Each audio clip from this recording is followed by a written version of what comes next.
Welcome to Innovation and Leadership. I'm Jess Larson. On this episode, we get to have Andrew Barnett, CSO at Simulate. Andrew, thanks for doing this. Thanks, Jess, for having me. So, for people who don't know, tell us what the business does.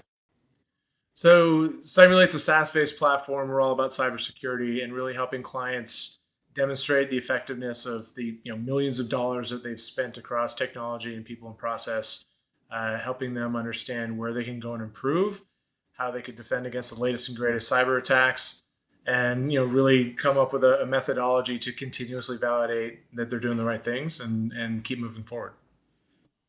And so what does that look like at a more granular level?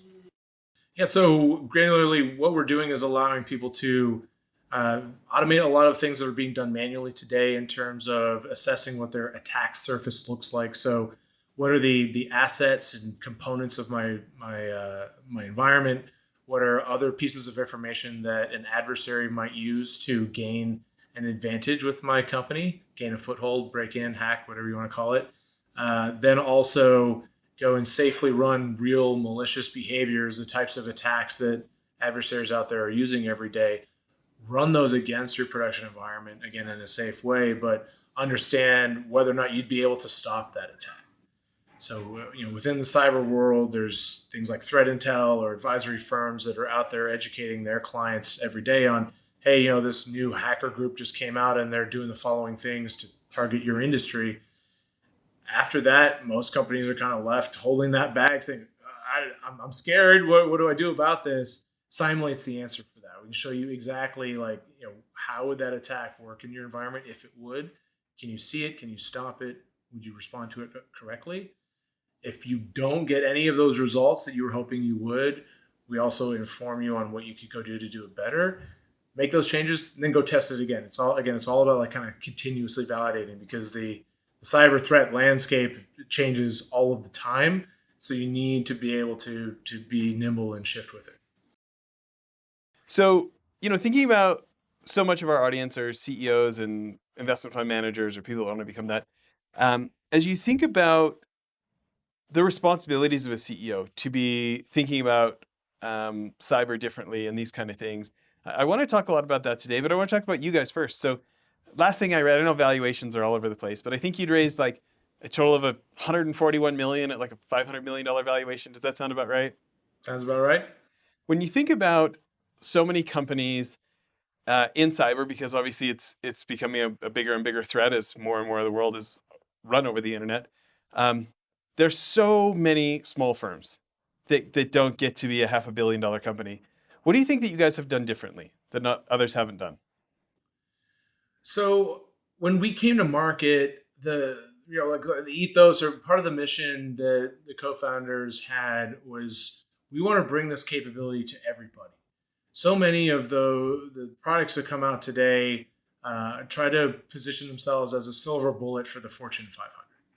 And you have that Yogi Berra moment where you're like, oh, there's only 500 Fortune 500 companies. So what do I do once I've captured however much of that I'm going to capture, right? If I don't have a product that can scale down or be approachable, manageable by a mid-market account or someone that's outside of that elite group, then you're going to be stuck. And so Eyal, our CEO from the get-go, said, no, everyone has these same problems. Whether you're a small doctor's office or your Bank of America, ransomware can be an issue for you if you can't stop it correctly. So we need to be able to give everybody the access to this tool set, educate them on how to use it, and then enable them to move forward. And so I think from the get-go, having that mission has allowed us to approach different markets.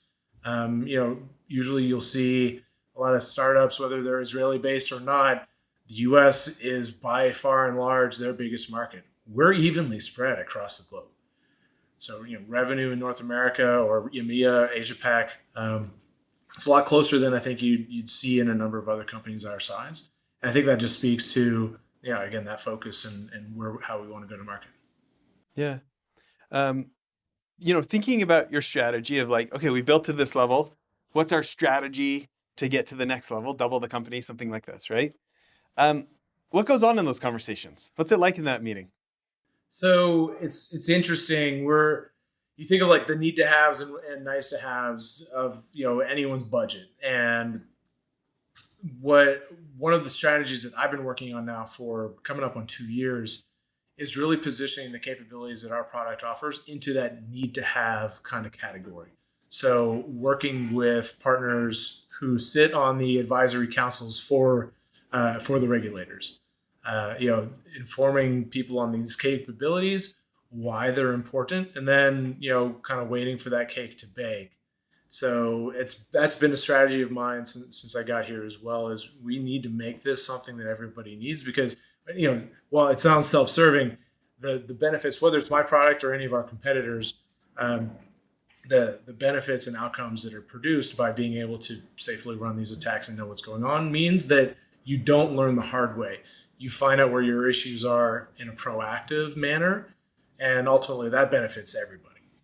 Yeah.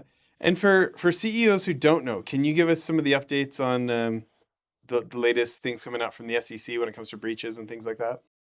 Yeah, so just on Monday, actually, of this week, the changes that the SEC made came into effect, and so essentially, if there is what's termed as a material breach of an organization, that you now have 4 days to disclose that to your shareholders and essentially the public.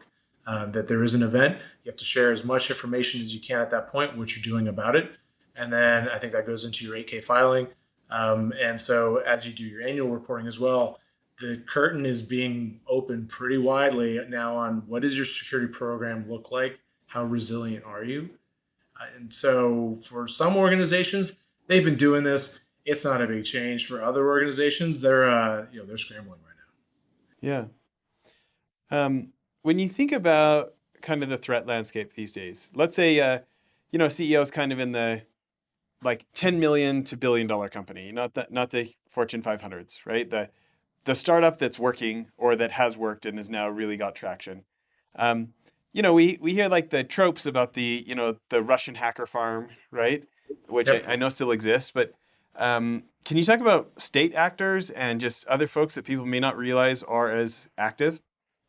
Sure. So, a number of countries that are perhaps on the wrong side of sanctions, for example, they're not able to do exports of goods that they once were. Some of those countries have turned to cybercrime as a way to then fund the government, essentially. So, talking about like perhaps North Korea, Iran, Syria. There's a number of other countries like that where it's like that country's army has divisions all the way up to say China. They have divisions of soldiers, so to speak, who are sitting there at the keyboard hacking away. And so, they're looking for all sorts of reasons. Sometimes, depending on the country, the motivations are different, right? Perhaps China's looking more for gaining leverage on individuals by consuming or stealing, whether it's intellectual property or personal data, whereas others are straight up just trying to ransom things. So, um, you know, encrypting your data, stealing it, threatening to leak embarrassing or sensitive information out on the internet, anything they can do to basically extort money from these companies, particularly that group that you're talking about, where large publicly traded companies to date, they've all recovered. So you think of the massive breaches that have occurred over like the last decade, from Target to Equifax or TransUnion, one of the big credit companies. Um, all of these companies, their stock prices have recovered within 3 quarters or so. But those smaller firms, they might just go extinct if if the wrong type of information gets leaked out and they lose their customers' trust. There's no recovery for them. And so those are the companies that are actually paying out the ransoms far more than I think anyone knows, because you may not want to report that information. Yeah. Um, as far as the locations, so the people who are trying to steal from American businesses or Australia, UK, Western businesses, the ones that are not part of a government, where are the big places? Is this Armenia? Is this Moldova? Is this Russia? Is this South America? Like, where are kind of the hot spots? So yeah, certainly, if you look at the laws in the Eastern Bloc in Europe, certain countries don't prosecute any sort of cybercrime. And so folks will set up shop there. I mean, I personally haven't experienced this, but I've actually heard from some folks that have had to deal with ransomware from and I don't want to name the wrong country, so I won't just guess there, but they've actually commented on how nice their customer service was. It's like, here's someone like, oh, sorry, you got hit by our ransomware, and now now we've locked up all your data, but I'm here to help. What can we do for you? Here are the ways that you can pay us to get your data back. They were like kind of laughing, very unfortunate situation, but laughing at the same time on how easy it was to deal with these criminals. A little different than someone putting a gun in your face and trying to take your wallet. Anyway, so a lot of Eastern Bloc. Certain countries in Eastern Asia as well, that they're setting up shop there. But that doesn't stop someone who wants to be a criminal in the U.S. from figuring things out, right? With how easy it is to spin up new servers on different cloud platforms, you could quickly create something, run a campaign, and then take it all down before the FBI or someone else finds you. So while certainly certain countries have like operationalized this at a major way or at scale, there are cyber criminals everywhere. Yeah. So besides Russia and Eastern Europe, where are some of the other hotspots internationally? China for sure, but again, they're typically targeting more, industrial, stealing the next fighter jet from Lockheed Martin or whomever. Yeah. So design. I'll clarify. Sorry. So Yeah. North Korea, Iran, Russia, China, like the ones you can read about in the Wall Street Journal of like, hey, that government attacked an American business again, right? Mhm. Just like the straight criminal. So Russia, Eastern Bloc. Yep. I mean, is it Southeast Asia? Like, where are some of the other hotspots? You got folks setting up in Brazil and Mexico as well, right? Again, it's basically anywhere where they know, it's unlikely the FBI is going to come pounding down their door. They're doing it. The big countries that we've named have the headlines, and then you've got folks everywhere. It's the barrier to entry is very low when you think that I can get ransomware as a service. I don't even have to be smart enough to like go and develop some new, attack that no one's ever seen before, what's called a 0-day in our industry. I can just go on the dark web and sign up for something and, pay a couple of $100, and I've got a fully functioning, weapon that I can go use to go target companies. Yeah. Do you guys have many government clients? We do, for sure. State and local in the U.S., more like federal in international markets as well. Yeah. I have a question for you thinking about the laws around it. When it's like, it's so openly known that like literally governments are stealing from American businesses, UK businesses, Australian businesses. Why do you think there isn't more of a political response? It's a great question. I remember actually asking the CEO of Palo Alto one time at an event, like, what are you guys doing from a lobbying perspective to try to make these changes? And we've seen some things that probably didn't get a lot of attention where the Department of Defense have kind of broken down some of the barriers in their ability to more quickly share information with the private sector, whereas before it was considered national security and we're not going to let you know these things are happening. They're able to kind of streamline some of that information better, but certainly they could do a lot more. You start to get into these debates on, well, is it a free and open internet if the U.S. government sees this country attacking these things and I just kill the connection? I think there's a precedence in some cases that they just don't want to set because then things could just compound and get crazy. But yeah, there's also a lot of that posturing on, we say pretty openly, yep, China's stealing government secrets and there's a reason why their fighter jet looks just like our fighter jet. But we want to, at the same time, I guess, from a political perspective, allow them to save face and not hold their feet to the fire on that. It's kind of, I don't think I'm educated enough on all of the nuances of politics to explain exactly why. But it's, at least these days you hear, I think perhaps started with Obama, Trump, now Biden, they talk a little bit about cyber at least. Whereas before, it was never even mentioned. Yeah. So advice for, entrepreneurs, CEOs, investment fund managers today. What if they get hacked and like they, for whatever reason, their consultants are able to say like, oh, this actually was Iran who did this, right? Any thoughts of like, does your response change knowing if it's a government attacking your company versus if it's a criminal group attacking your company? So if you're made aware. And usually, if it is a state-sponsored attacker, you're finding that out typically because the FBI has come to your door and started knocking.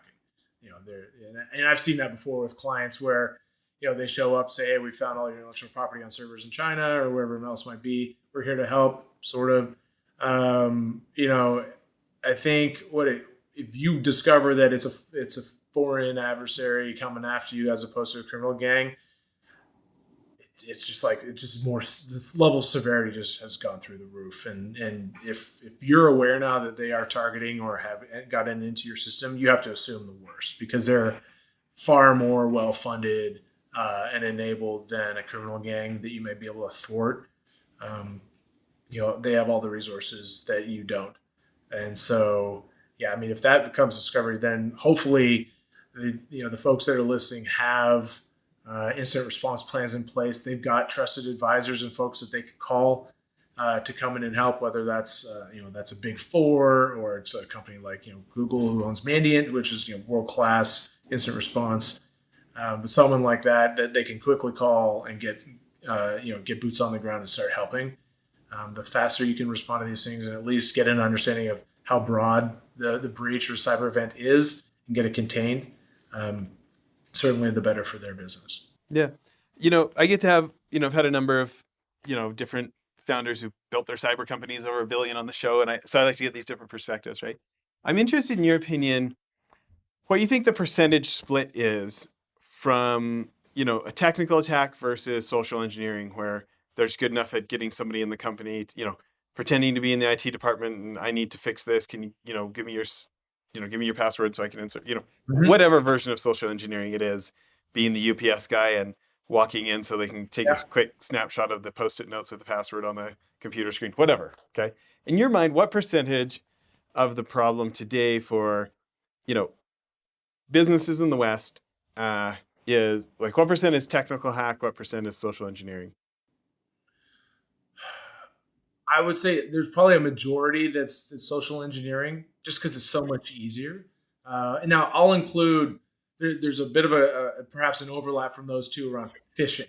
Okay, and if I lump phishing into social engineering, then 100%, or not 100%, but like the majority of it is certainly social engineering because it's like the difference between going sport fishing for a marlin or just throwing a net out there and catching whatever I can, right? So the social engineering is just, I'll just blast this across every email address I can get a hold of, and I'm going to get some responses back. Someone's going to click on something, and I'm going to get something out of it. You think you've probably received some random phone call where it's someone pretending to be the IRS, or there's money that the state found that they owe you. All you need to do is give them all of your bank account information, and they'll send it right over. Right? We laugh at that stuff because we're somewhat educated on what it's about, but there are literally millions of people that will freely give up their social security number and address because they think there's $1,000 coming to them at the end of it. And so if I can be right 1,000 times and I'm getting $1,000 out of each of them, that's a great payday. And there's that takes very little sophistication. So yeah, volume wise, 100%. The social engineering is the bigger problem. Yeah. So when people are looking at your services, let's go back over kind of what the specialties are, the aspects of it that you guys cover.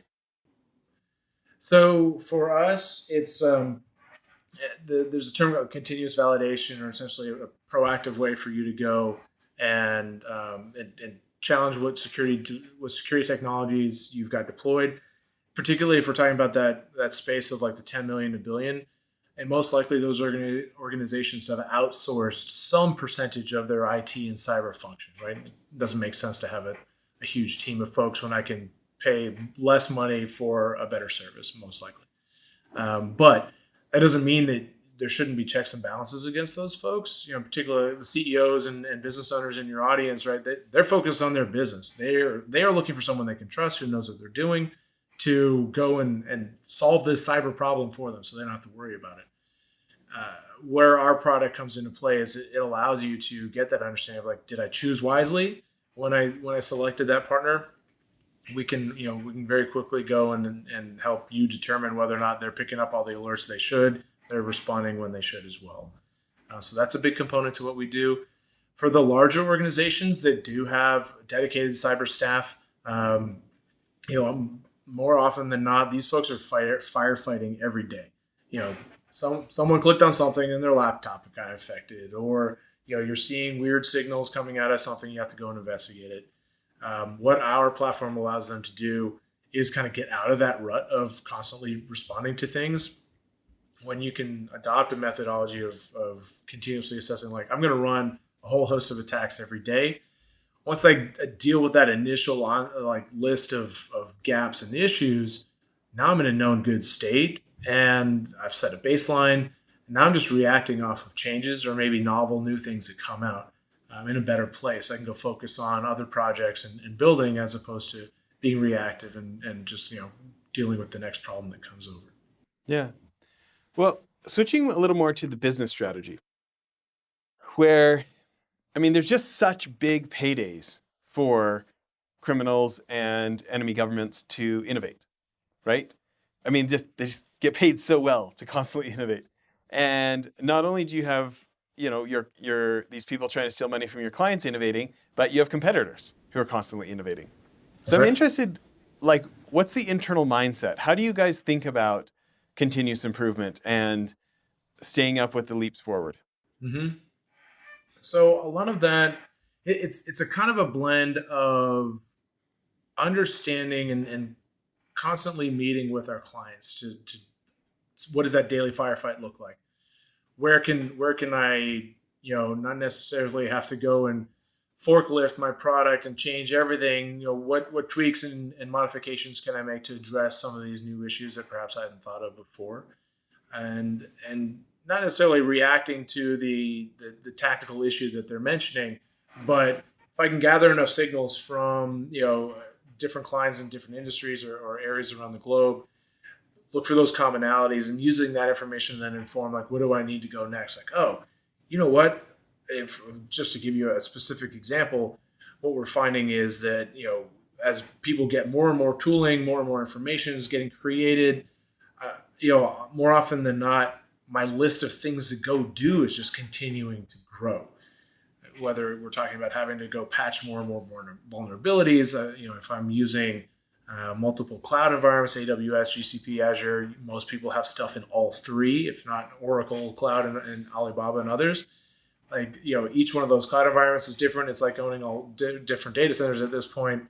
How do I get a handle on the configurations and the cyber related tasks around all of those? And so for us, an area of innovation that we're looking at now is, let me kind of reduce the time that it takes to make a decision on what to go change, and then kind of further beyond the horizon, what can I automate around that? If I can with certainty and confidence tell you exactly where an issue is, and I can even at least tee up the code or changes that need to be made for you, you may not want one tool fixing another tool without you ever knowing. But oftentimes, if you kind of measure the amount of time that goes from initial identification of a problem to when the fix is enabled or enacted, that's measured in weeks. And so if I can shorten that to hours or days, that's a meaningful impact to reducing cyber risk overall. And so that's one area where we're really kind of taking a look at and moving things forward. Yeah. Um, what about like step changes, like the complexity of what AI allows, or the potential for quantum computers to actually be commercial, and like the fundamental shifts that things like that offer in your future? Yeah, I know. I was just reading about Q Day the other day, right? This will be the day that someone has a functioning quantum computer that can crack the encryption that we all use every day with SSL or whatever it might be. And so, kind of like right before Y2K, everyone was scrambling to make sure that their clocks weren't going to break or whatever. This is an issue that will continue to come up, and we're just going to have to get ready for it. I think the estimate in the article I was reading is saying by 2026, perhaps someone may have a computer that can do this, and so that's not a lot of time to go in and change everybody's encryption. Yeah, so that one's certainly challenging around AI. I mean, this I think is super exciting. Again, you think just trying to get to an answer or the amount of time that it might take you to research different sources to come up with an aggregate solution that combines certain things. AI just does it automatically for you once you give it the right prompt. So I think that in terms of from a cyber defender's perspective, their ability to like more quickly get to the next step is certainly there.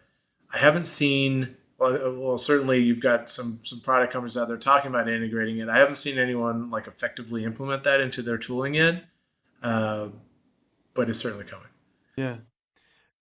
Going back to Q Day, as you said, you think about this idea of it's like somebody has a master key and can open every door on the whole internet and go through everybody's bank account, go through everybody's data, go through anything they want.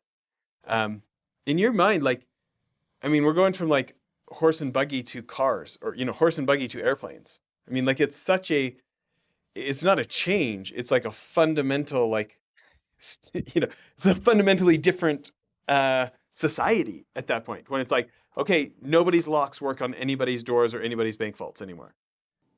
Yeah, I think. Yeah, I mean, unless someone unless there's like a James Bond, like super villain out there who's getting ready to take over the world with something like that, it's more likely it's going to be used in a very targeted way to go and get one thing or two things. It's not like all of a sudden the three top banks in the U.S. are wide open and everyone's bank accounts are like visible to the world. Um, and so what we'll see, and I know some those large organizations talking about this already. It was funny. I worked for Deloitte between 2019 and 2021, and you had partners at Deloitte talking about it way back then. Yeah, I say way back then, but like 2019 was a while ago to talk about quantum stuff. But there was a concern of some of their clients, like, hey, we know, like you said, we know this is coming. It's coming at some point. It's going to change everything. What do we do about it? So like implementing the levels of encryption that will, it's going to go back to that. Like I got to stay just one step ahead of the attacker. Because right now, I mean, pretty much everyone's given up on trying to crack encryption. It's gotten good enough where they're using other vectors to get in, whether it's stealing passwords and, Phishing, social you know, engineering. yeah, social engineering, all that other stuff. Like the human is the target. But yeah, at some point, technology is going to catch up and it's going to be easier to break the tech again than it is to trick a human. Although I say that, you see some of these deepfakes with AI and stuff. I'm pretty sure I got robocalled by an AI the other day. Really? Yeah, it was crazy. It was like, and I even asked him, like, so tell me, have you heard of this company that's doing AI robocalling? I'm like, no, of course not. But That's funny. So, what about the India level fraud that's, like those entire farms where they're mostly like calling grandmas and stealing their retirements in America? yeah, Does that type of crime affect much of corporate America? I mean, it certainly affects the employees of corporate America. You think of, Sure. all the folks working in the call centers at every large insurance company or bank or whomever, they're getting impacted by these things too. Hopefully, their companies are doing some cyber awareness training where they're picking up on that. But um, I don't think those large Indian banks are purposefully targeting the employees of U.S. businesses because a business with enough reason to go after them would go and shut that down really quickly. There'd be too much risk to their business. Those those those call centers of the criminals are sitting right beside the call centers of legitimate companies in the U.S. and in Hyderabad or wherever it might be. So yeah, I think those would get shut down a little quicker.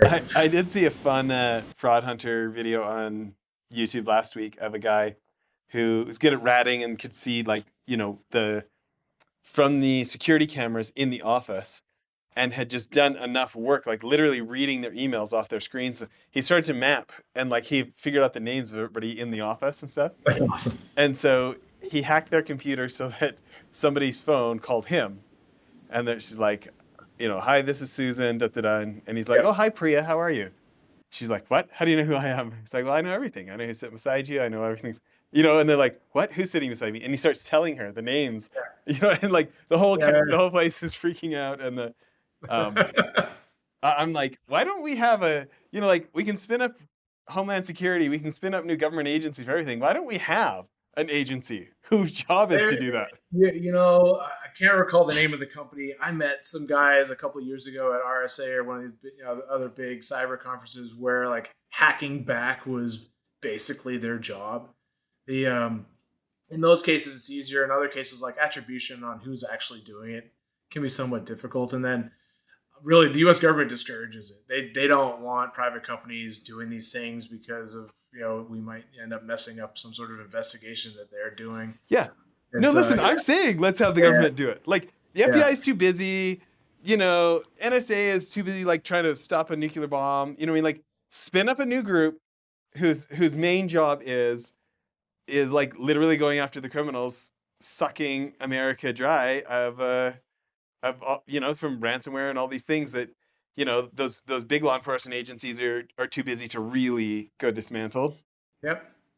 No, I mean, I know a bunch of people that probably would never have thought about going to work for the government, but if that was the gig, they'd probably go do that. I love it. Um, Yeah.